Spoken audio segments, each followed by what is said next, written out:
I knew I was building it to be a business that could stand on its own 2 feet, like be a big girl and do its own thing so that I could go and make choices to do other things, which has allowed me to open the other businesses, allowed me to write the book, allows me to be a professor because of that. But even if somebody doesn't have other ambitions to do other things, every business should always be built to be sold. One, even if you never plan on selling it, you build it to sell it, and you should always build it to run without you. Welcome to the Restaurant Leaders Unplugged podcast, where real talks with restaurant leaders take center stage. Discover the challenges and victories that define success in the culinary world. Dive into essential strategies from marketing to operations and gain insights that will transform your approach to your restaurant business. Don't just keep up, lead the way. Join me, your host, Sebastian Stahl, on this journey to excellence. Welcome to the Restaurant Leaders Unplugged podcast. We're really excited today to welcome Kasey Anton, founder of Spark Business Consulting and author of Profit First for Restaurants. With over 20 years in the industry, Kasey has helped countless restaurants and owners transform their business by mastering their numbers and building sustainable success. Kasey, it's really great to have you here. Welcome to the show. Why, thank you so much. Pleasure to be here. Awesome. So, Kasey, let's start it from the beginning. I know you have quite a background. So how did you end up in the hospitality business? Yeah, I mean, that's all I ever wanted to do. And it's funny, it's unique just because nobody in my family, and I have a pretty extended family, was in the hospitality business. And I mean, nobody. But for some reason, from a very young age, 4, 5, or 6 years old, I was just infatuated with the restaurants in general, always wanted to go out to them. We did not a lot, but when we did, it would be like my birthday would be a time we'd go out. It was just, that was just like winning the lottery for a 6-year-old. And so it was in my blood. I just loved it in that way. My parents did not love that I loved it, right? So they wanted me to go to college to get like a more general degree. Didn't want me to go to hospitality, food service, beverage management. Too narrow, they said. And, they were paying for part of it. So I'm like, okay.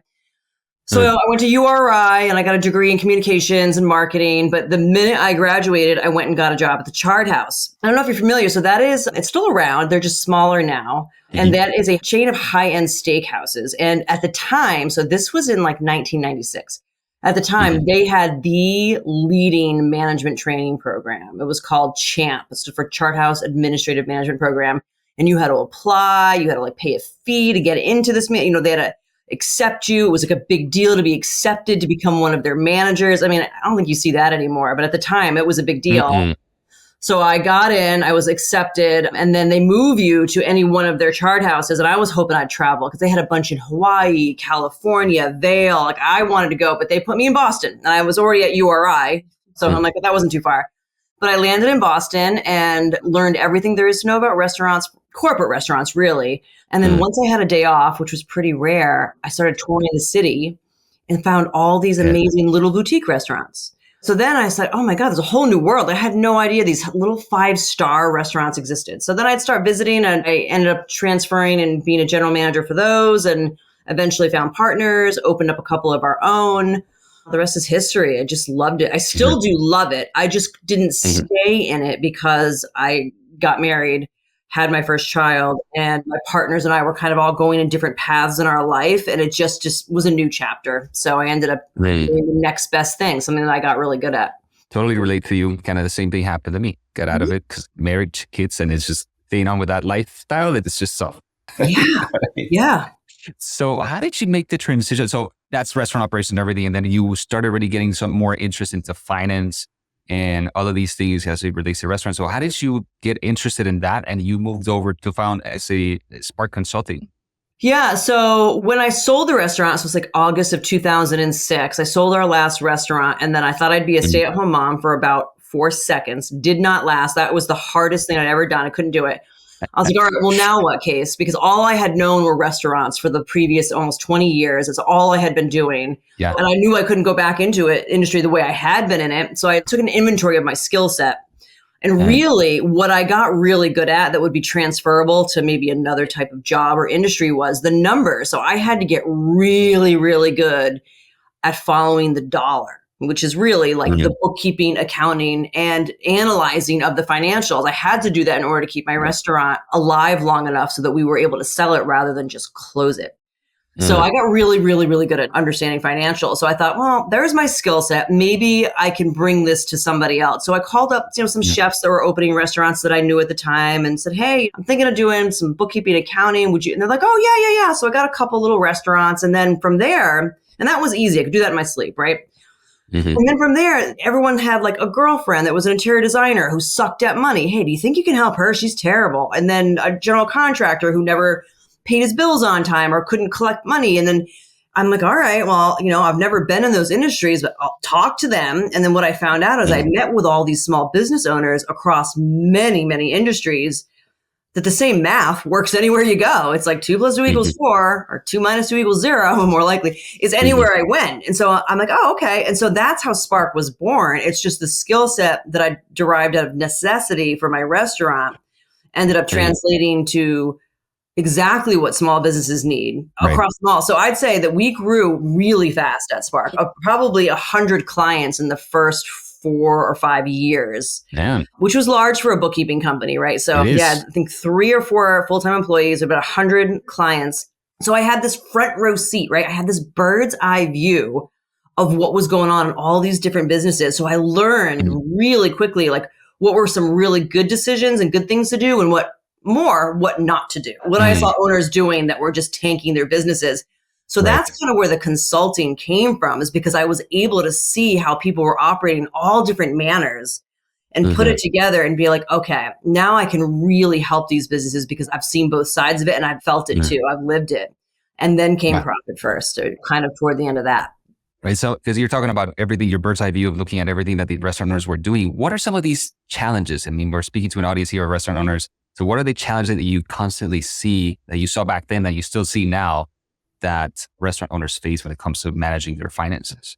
Yeah. I mean, I will say that it all comes down to really the kind of the same basic problem, which is they either don't have or don't understand, don't know their business model. That's number one, is understanding your business model, meaning whatever it is you're selling, how much money that costs you to sell it and what's left over at the end, right? Pretty much basically your P&L, right? Like with the revenue coming in, your direct costs, any overhead, and where's the profit? Understanding that. And there's a story in my book, Profit First for Restaurants. I mean, there's 6 different case studies, but the one that I say most people write to me about is the sad story, is the Burger Shack out in Indiana that did what so many restaurant owners do, which is this gentleman, one of the nicest people I've ever met. Hey, there was a space open. Oh, great. I like restaurants. I'm going to get this little space. Oh, burgers in a college town? Great. I'll sell burgers. Oh, what are college students willing to pay for a burger? Oh, $6. Okay. I'll charge $6. Here we go. Like, that's it. Like, that's all they're thinking. Like, okay, so by the time this client came to us, they were about 3 years in a lot of debt. And once we drilled through the numbers and figured it out, it was costing him, he had a 60% food cost alone, let alone any other cost. And he had no idea, right? He had no idea that every time he sold a burger, he was losing money. And that money, that loss, is backfilled by debt, which is why he had so much debt at the same time. And with restaurants and a lot of businesses that take sales every day and credit card sales, there's so many ways to get money loaned to you because they attach it to those deposits. And they feel like a gift from heaven if you're a restaurant owner, not realizing that you just didn't fix the problem. Now you're basically digging yourself a hole because you're only losing money. So, and I'd say that is kind of the crux of the issue that I see across the board in any business, but especially in the restaurant business, is they don't understand exactly what their food and beverage cost is, their prime cost, or their labor cost is. Understand it and plan for it. And then your operating expense on top of that. And then lastly is to understand that you have to have profit.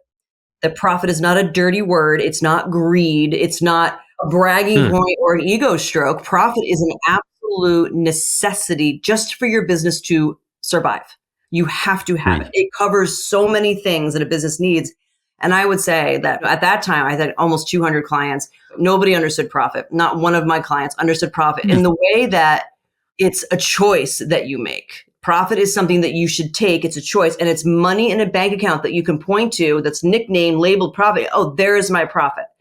Most business owners think it's a number on the bottom of a P&L, of an income statement. Like if it's black and high, oh, good for me. And if it's red and negative, you're like, oh, I better do That's not what it is. So I think getting people to understand, our business to understand that profit is actually deliberate. It is a choice. It's not some happy accident. And planning for it within your business model will change everything. That's fantastic. So tell me about your book, Kasey. Let's get into a little bit of that because we're talking about all these things. What is the system that you teach in this book? What is it about so our audience can understand a little bit more? Yeah, so it is a derivative of the original Profit First book, which came out just 10 years ago now, which is a cash management system for your business, which might sound boring, but let me just explain it because it's not boring. It's actually simple and kind of genius, to be honest with you. I wish I came up with the whole thing. I just came up with the one for restaurants. But really, what it does is it leverages your typical small business owner's habit that they already have. And Mike wrote the book, Mike Michalowicz, and he's absolutely right. And small business owners, especially with me getting to know so many of them, they practice what we call bank balance accounting. Every single one of my clients did that, which is you log into your bank account, you look at the balance in the account, and you make questionable decisions, right? You make decisions based off of the balance in your operating account, in your checking account, whatever. And that's going to kill your business because what you don't realize when you log in and you look at that amount and you start making decisions that within that amount is your profit. Is your correct owner's pay? Is the taxes going to be liable if you're operating a profitable business or all those things? But you're not thinking of that at the time. And you're logging in on a Monday or Tuesday morning as a restaurant owner. You're thinking, oh, there's $10,000 in there. Great. I'm going to pay my food and beverage vendors. I'm going to make payroll, maybe rent's due. And you spend the money. And that account goes down to zero or very low. And you're like, oh, all right, I better go make some more sales to put more money in there so I can pay more bills. And then you do that. And then you log in next week and you look at the amount and maybe there's 12,000. Great. I'm going to pay this. I'm going to pay this. I'm going to buy that new oven. I'm going to do whatever. And then you spend all the money. And then you're like, oh, where'd the money go? It's like a dog chasing its tail, right? This is what all business owners are doing is they're spending their profit, their owners pay their taxes, and then wondering why they're not profitable. And it's almost kind of crazy when you think about it.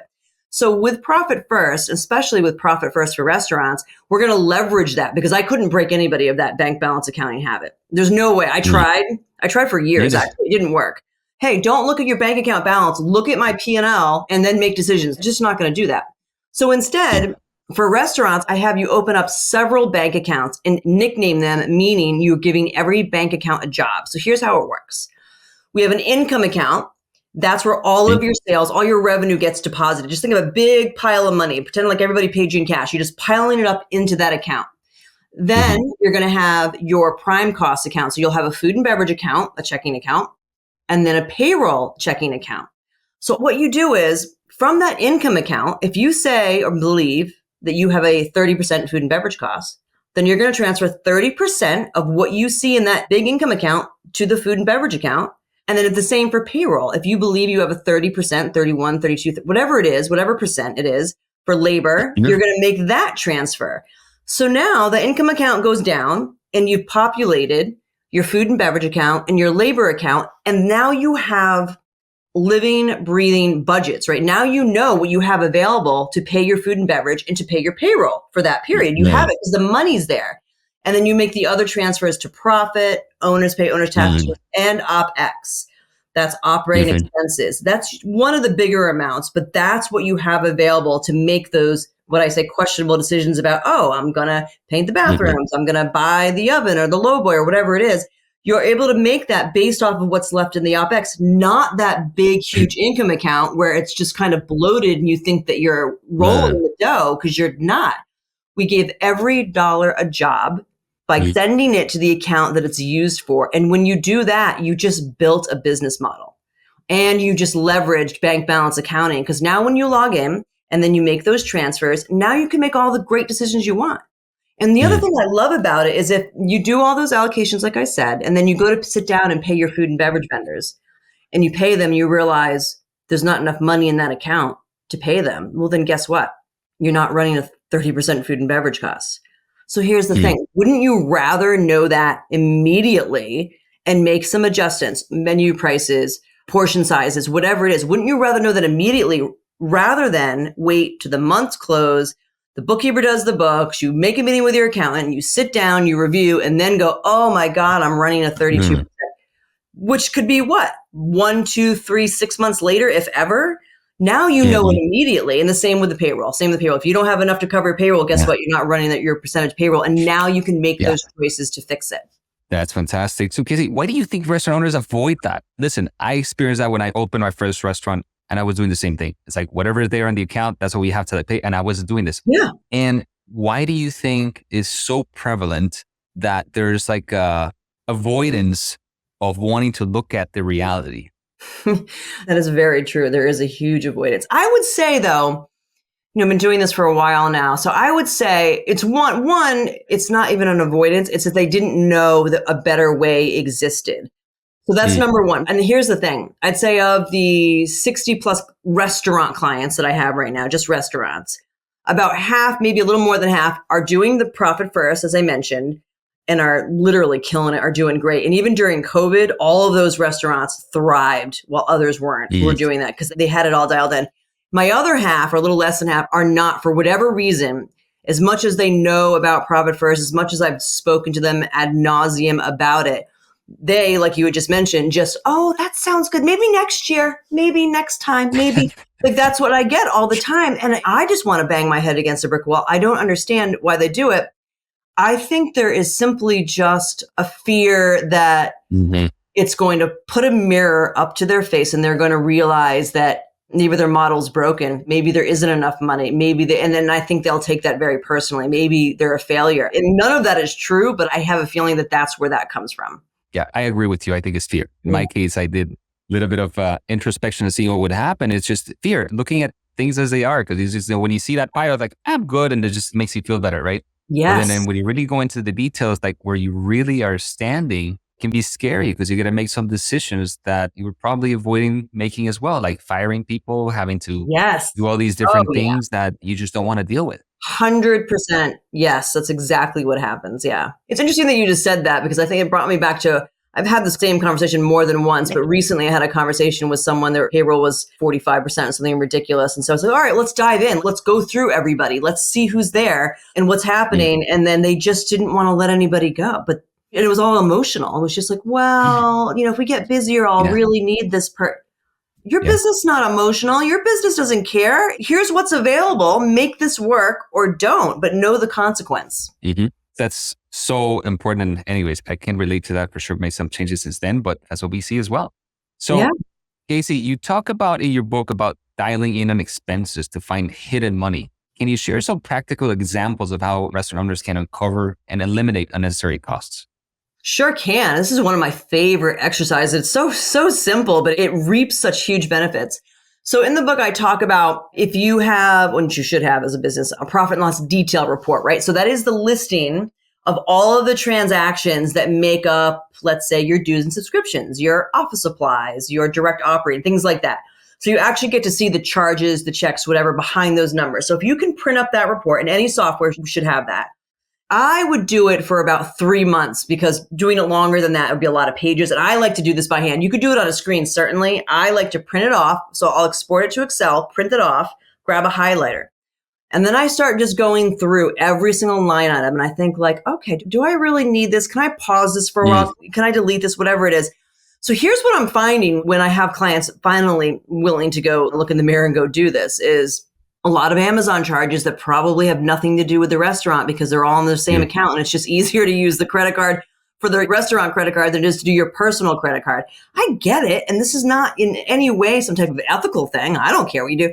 But here's the thing. Your business can only support so much. And if the money's not there, if your business can't support you running your personal life through Amazon, you're like basically beating the redheaded stepchild. You're hurting your business. So that's one. I think a lot of things like people, if they're having a cash flow problem and they want to save their business, don't put expenses on it that don't belong to it. And so Amazon's a first place because it's an easy place to hide it in office supplies. Another one I'll see, dues and subscriptions or software expense. This is not too much with the restaurant industry. This is more other industries, but sometimes people have that new shiny object syndrome kind of when it comes to software. So they'll sign up for Monday, ClickUp, like all these different things, and they either forget or think that someday they're going to go use them and they just pay for these over and over again. And those can add up and they do really quickly. Another one that I love, well, there's certainly their insurance one is probably the lowest hanging fruit and the biggest one that you can get because what I find most people don't understand is that insurance companies change their appetite for what type of insurance they want to carry every year. So you can't always use the same broker. Even if your broker says, oh, I rep a bunch of companies, they might not rep the insurance companies that want to do restaurants, right? So if one big company, like the Hartford, for example, a huge insurance company for restaurants years ago, when I was in it, they gave me a cheap quote. I latched onto it. The next year, it almost doubled.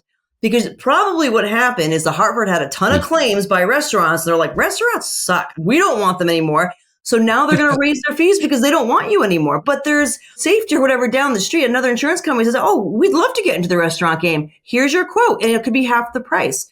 So insurances change all of the time. And that should always be vetted out, because I've seen companies save tens of thousands of dollars per year just by shopping out the insurance and getting a better rate. And I could go on and on. Glassware is another big one. Theft on things. Yeah, there's so much you can find in there. That is fantastic. You just gave me a few ideas also for my business. We are also big on software. So that happens. It's like shiny object. We get it for a little bit and then we stop using it. And it's like you forget to cancel it. It just stays on. And it happens with restaurants as well. So Kasey, we're facing very particular challenges right now in the industry, right? We're talking about labor costs, food costs, all high. And everybody's complaining about thinning margins, which is a reality. If there's anything that you can suggest, or how do you go about working with restaurant owners now to improve their margins using your system, considering that we're facing these realities that we can't change, right? So before you could have a more substantial profit margin, now they're down to 5%, full service restaurants. So what's your take on that? So I have a lot of thoughts on that. And all of them come right back to what I had said in the beginning of our talk today, which was your business model. So here's what I would suggest that people do. When we have a client that's going to implement profit first in their business, in their restaurant, let's say, where we start, meaning how we come up with the percentages that they need to allocate, is we look at the last year or 2 years of their business. We actually figure out where every dollar went. And that's how we know where to start with our allocation percentages, what their food cost really was, no matter what they say. We figure out what it is because we follow the money, same with labor, et cetera. So getting back to your question, I would challenge the restaurant who maybe was doing well, maybe had a more robust profit margin, maybe 8-10% before, and now are down to, slim 1 to 3. I would go back to those years where they were running 8 to 10% and figure out how they were doing that, right? How they were doing that, what the percentages were. Because if it's just percentages based, if they're saying, well, then we were doing 30% food costs and now I'm doing 35. Okay, well, your business may not be able to survive at a 35% food cost. That's just a fact. Right? This is an example, of course. That's just a fact, right? It's not going to survive. So how do you lower your food costs? Either raise prices or you cut you cut the cost. I'm assuming, hopefully, you've already tried those two things. So that's the same. The same with the labor. Labor should just be a budget number, and then you build to that number, and that's it. And then you make it work, right? You look for efficiencies and you make it work, because your business can only afford what it can afford. It's not, well, I really need it. I really need all these people. I need 14 chefs. It does. Okay, right. You need it. Your business can only afford this. Very black and white. And if you're going to fight on this, then you're going to end up in a hole with a lot of debt. That's just simple math. That's not an opinion. That's a fact. But for other restaurants, there are ways to possibly get that food cost down and the liquor cost down, in terms of, more on the higher end or mid to higher end restaurants, doing contests for side dishes, desserts. I mean, really helping people, your staff anyway, sell a value, really look for a way to add those side dishes, which maybe could be like a 10, 20% food cost on those. I have ideas in the book about that, but those could really change everything. Just being creative, thinking outside the box, knowing that the issue is you need to either bring in more money or you need to lower your costs. Those are the only two ways you can do it. So figure out what works for you and what works best for your restaurant. For sure. I mean, people getting very aggressive with this and just very granular. They're going into each menu item and dissecting the cost of it. So then just kind of taking away everything that doesn't really work and is not at those numbers where you need to be at. And you just go with that, because there's just no other option. Right? So you have to evaluate every single menu item and just streamline with all that stuff. Or we're getting creative with concepts. They're coming up with concepts that they're reverse engineering the whole thing. Yes. This is a great opportunity to get creative, to have those creative juices flowing again. and really reinvent, recreate yourself, or even just the guest experience. Maybe you can be yourself, but change the guest experience. I mean, one thing with the holidays coming up, I don't know when this will air, but right now it's mid-November. So we have the holidays coming up. And I don't understand why, and I go out to eat quite a bit, why I'm not being offered Christmas cookies to go or something fun to go in a little bag, because I maybe don't want to commit to sitting down and having to sit there and eat a dessert. Like, I get that. Like, I'm always like on the move. But if you offer me something, 3 cookies in a bag for $6, I'm going to be like, that's the greatest thing ever. And it probably cost you 50 cents. I think a lot of people are going to do that. So just being creative and looking for those opportunities, I think will be huge and fulfilling. Sure. Well, another thing that we're seeing as well is people betting more on private events, because these are controlled costs. Right? You can control your menu that you're selling, you can control the staff that you're using for an event, and it's high ticket. So anyways, a lot of restaurants with spaces, big spaces, that's what they're any. So Kasey, when it comes to marketing, and let's just switch gears here a little bit. Yeah. Something that we see is that it's an afterthought, and there's no budget for that, even though every single business requires a budget for marketing. And I know you have a little bit of also marketing background. What are your thoughts on that? What do you think restaurateurs, like you're saying, I guess they're going to that, they see the big pile and I can allocate this much and there's no actual budget. So what are your thoughts on that? Well, my first thought when you just asked me that is, why does it have to cost money? I mean, when I think of marketing, I don't think of an added cost. I personally don't. It might be helpful to have some money. For me, when I think of marketing, I start with the internal marketing. I grow my businesses, and I have 3 businesses now, and I grow them from the inside out. So internal marketing for me right now is really investing in my staff, right? Getting them on board with our culture, our values, what we do, why we serve, why we love who we serve, how we can help them more. Somebody had said, like, I tell my staff all the time, but I quoted this from somebody else, which was, I'm like, make me go bankrupt by your generosity. I just want you to go out and serve.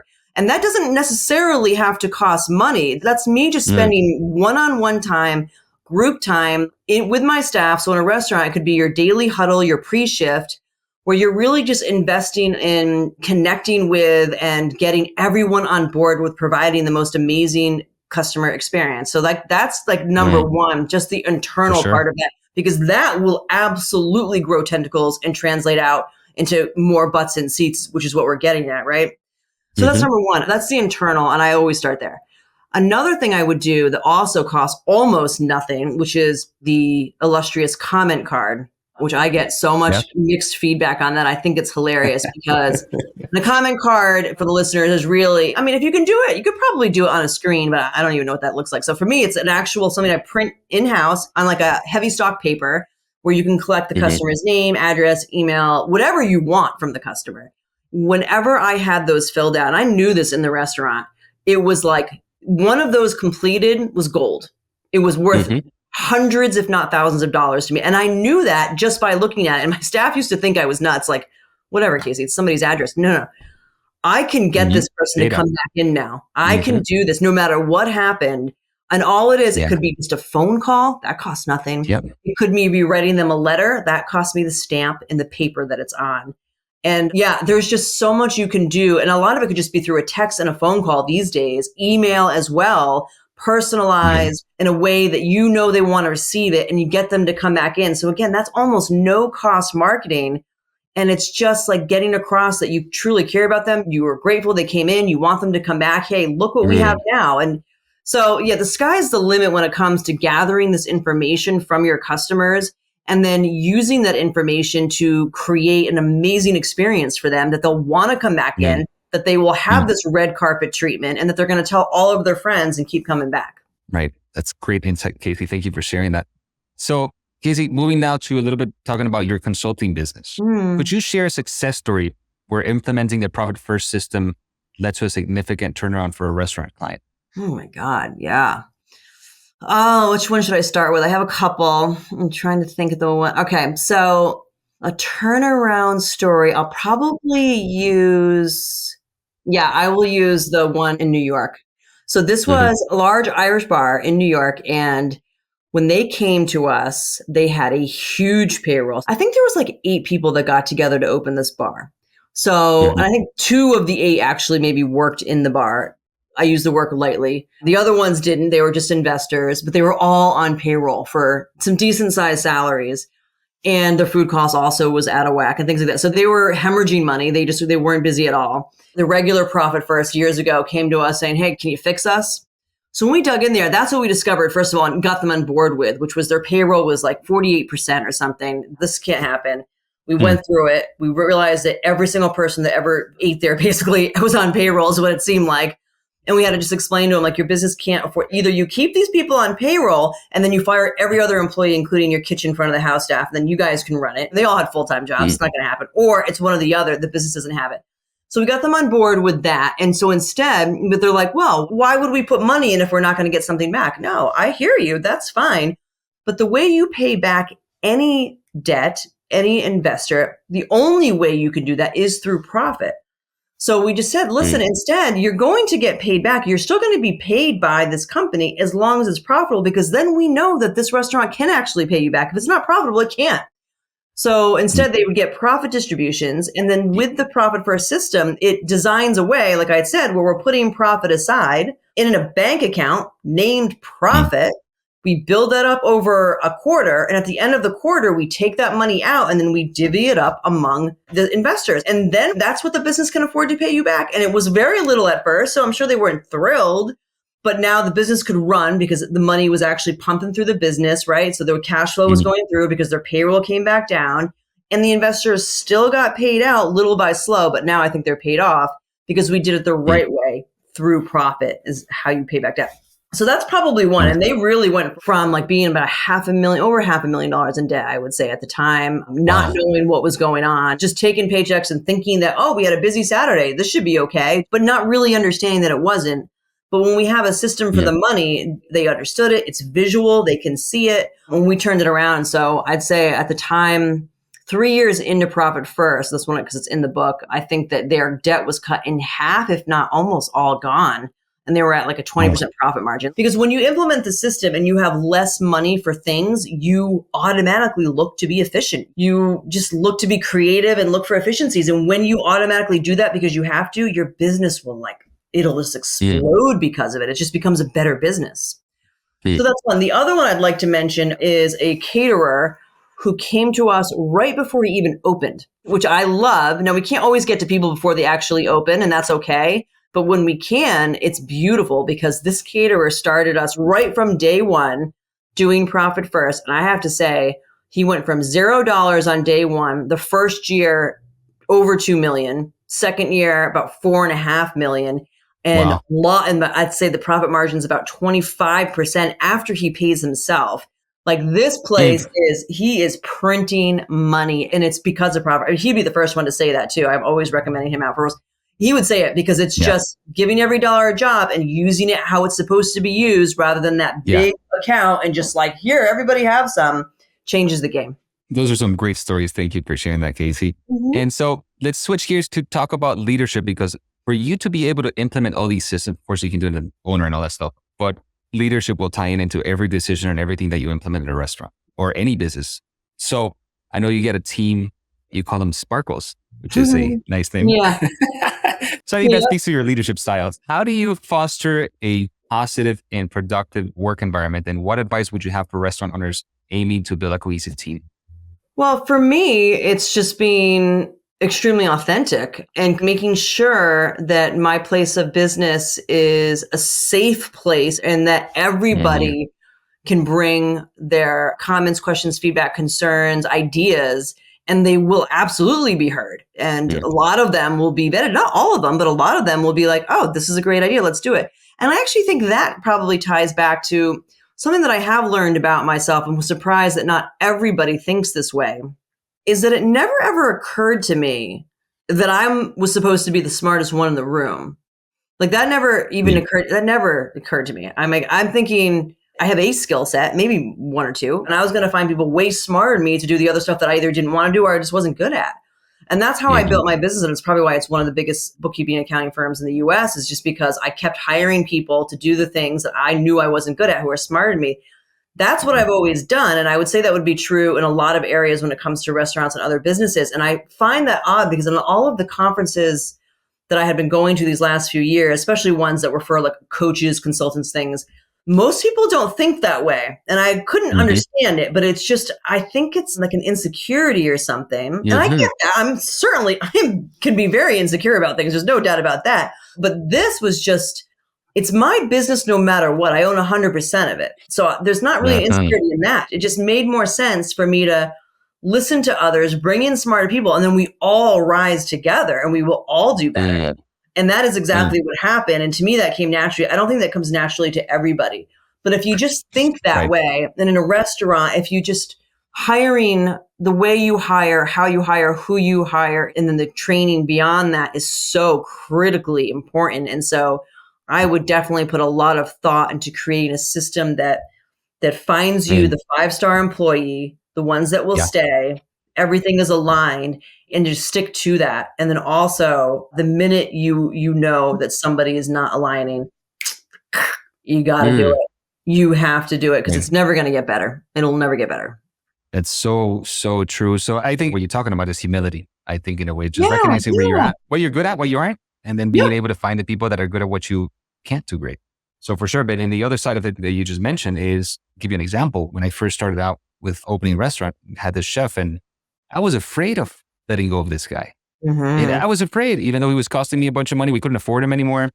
And because I basically didn't know all the processes and everything in the kitchens, I was being held hostage in a way, right? But it was just my fear of really making those decisions, like doing these things that I didn't want to do. So I do know what you mean. It's common, but it doesn't ever get better. And they use the word hostage. It's almost like the perfect example to use. Like if you're hostage, you can get out of it because it's not going to get better. You have to be better and just make the hard decisions. And then on the other side of that, you're going to be, I promise you'll be like, oh my God, I can't believe I didn't do that sooner. Like I feel so much better. Yeah. How do you push people into doing that? Into making the hard decisions? I basically don't, to be honest. I have to say, I don't. Here's the thing. It's almost like parenting. I think a lot of what I do feels like parenting. Like I have an 18-year-old who literally does the opposite of everything I say. What I've learned over all this time is like, he's going to do what he's going to do no matter what. And he's going to learn through consequences in the hard way. And I feel like that's the same with all of my clients that I'll say over again, the person's still working for you. How's it going? Oh, same thing. Okay. So what would happen if this person called and gave you notice? How would you feel? Oh my God. Usually they're like nervous or like really, okay, well then but they never do it immediately. I have to say, even if they do it, I'm thinking of this one graphic printer shop that I work with one-on-one with him. He had somebody that was just such a cancer in his business. Oh, and she was running the show, man, but he was nervous. And I've been telling him for a year. He finally let her go a year after we started talking about it. And then it's been like bliss ever since then. Bliss. Yeah. Right. And I think that's great advice. And also the way I see it is there is always a better opportunity for the person that you're letting go of somewhere else, just not your business. Yeah, 100%. You're up. Yeah, I do say that. You're right. Yep. Very true. All right. So let's just get a little bit of some personal things here, Kasey, and just how you see things. So you're running a business, you're an author, you got family. How do you manage all these responsibilities? Because I think this relates not only to any entrepreneur, and especially for restaurateurs. So how do you balance all of this stuff? What strategies do you employ to maintain a personal professional balance, if you may? Well, there's no 50-50 balance, that's for sure. That's insane. So I hope nobody actually believes that. Some days it's 20-80, some days it's 5-95, 95-5, whatever it is. But in order, so I own a couple businesses. I'm an author. That's done, thank God, because that was a year of my life. And then I am a professor at BU. So most people think that's a lot. I would not have been able to do all of those things, including write the book, which again was like a full-time job for about 18 months to 20 months. And now teach at BU full days, 2 days a week in Boston, if my businesses did not run themselves.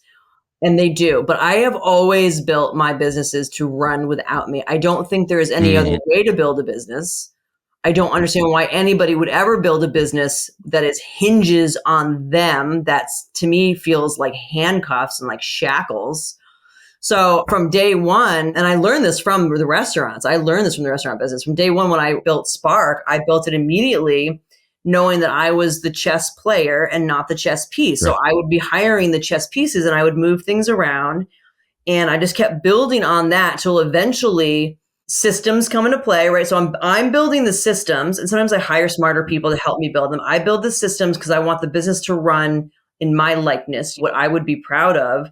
And once those systems are built, I bring in the people or my current staff to run the systems in the way that I would. So it's a kind of layer after layer, but that's what I had always done. And so I got myself to a point a few years back where everything was done by something else. And I was just able to log in and look at a dashboard, a daily dashboard, where at any point I could see exactly where we're at in terms of leads, prospects, sales that were closed, monthly revenue, monthly expenses, like just like all like the levers you kind of need in your business to make you breathe okay. Like that's all I had to do. And I had other people plugging that information in and I would just look at them. And so that freed me up so much time. So I think that's really it. Like I knew I was building it to be a business that could stand on its own 2 feet, like be a big girl and do its own thing so that I could go and make choices to do other things, which has allowed me to open the other businesses, allowed me to write the book, allows me to be a professor because of that. But even if somebody doesn't have other ambitions to do other things, every business should always be built to be sold. One, even if you never plan on selling it, you build it to sell it, and you should always build it to run without you. Otherwise, I can't even imagine not doing that. I don't know. I can't even imagine running it where it requires you. I don't know. I don't speak English. Yeah. I think it's just also a matter of patience. I don't know how long it took you to build those systems. Oh, years. I mean, it is patience, but I mean, every year, right now, you're the person, pulling all the levers and doing all the things. Then every time you chunk off a piece to somebody else and then watch it. So it's not like I just did it like magic wand, it was done. This took me probably 8 years to get to that point. But every year, another piece was gone. So I got more time freed up to do the things that I love, the creative things, to do something a little extra. And then the next year, more. So I'd say now it's 100% runs without me now, 100% runs without me. And better. I love that. And better. Not to say that I'm not in it. I still go to the office a couple of days a week. It just, I mean, I think that's the dream. And it's just amazing. Yeah. I think it is. I was speaking to my friend Jaime Pesake. He's a renowned chef. Now he's in the 50 best and all that stuff. But it took him 25 years to get where he's at right now. And he's telling me how he almost shut down his restaurant 3 times. And now he's in the 50 best list. He's number 1 in the world for another list. Like this guy's just, Wow. But that's what he talks about. Took all this patience and building systems and all this stuff. Now he has a whole lab where he creates with other people. That's the thing he loves, and that's what he focuses on. That's his zone of genius, which I love. The book, The Big Leap by Gay Hendricks, one of my favorite books, teaches you about that, to figure out a way to spend the most amount of your time in your zone of genius, not your zone of excellence, not your zone of greatness. Those are other things. Like I can bookkeep with the best of them. I can sell. Those are my zones of excellence. That's great. But my zone of genius is when I am out of the office and I'm creating something new, another customer experience where people feel seen. Like that's where I need to spend my time. So that getting there was my goal. Right. That's awesome, Kasey. So last question. So reflecting on your journey, what is one piece of advice that you wish you would have received earlier in your career? Oh, well, that's easy. That's a layup for me, Sebastian. So that is, I think I wrote this in the intro in the book, was if I had read Profit First years ago, if it was written and out when I still had my restaurants, I would still be a restaurateur today. And I don't know if that's a good thing or a bad thing, right? I don't know, but I know this, like my restaurants would have been so healthy and solid and cash flow positive that they'd still be there. And I'd probably have 10 to 20 more of them. I just would have, because the system is so genius, so simple, and just makes so much sense in order to have a business that grows and thrives. That's the one thing. So I would say for any business, it would be to implement Profit First. If you're a restaurant, definitely implement Profit First. For restaurants, you need the specialty because we have certain things that, restaurants have that other businesses don't. Implement that and it would change everything. Not only will you be super successful if your business model works, and it better, because if it doesn't, you want to shut down immediately because you're just going to lose money. But also it is being built to be sold. So you could sell it, you could grow it, you could do so many things with it because you're just going to grow this really solid, profitable business and it's going to be great. That's fantastic, Kasey. So for our audience here that they want to get in touch with you, how do they go about that? Where can they find you? I know you're all over the place in terms of your social media and stuff, but how can they get in touch with you? We have a couple of websites. I'll give you 2. So sparkbusinessconsulting.com. That's Spark as in Spark Plug. So sparkbusinessconsulting.com is kind of our main hub, and they can book a deep dive call if you want to become a client, or just contact me through the contact form that all comes right to me and to my assistant. So I get all of those. So that's one. And then you can see kind of everyone that we work with and all the things we do. And we have a shop, we have online courses, blah, blah, blah. So that's on the Spark website. The other one just for restaurants is in the book, but it's called Profit First, the number 4, restaurants.com. So Profit First for restaurants.com. And that's all about the book. And I've created, and I'm still creating more tools. They're all free downloadable tools like the comment card I mentioned, the marketing plan that I created, the menu costing calculator. All of those are available for free download on that website as well.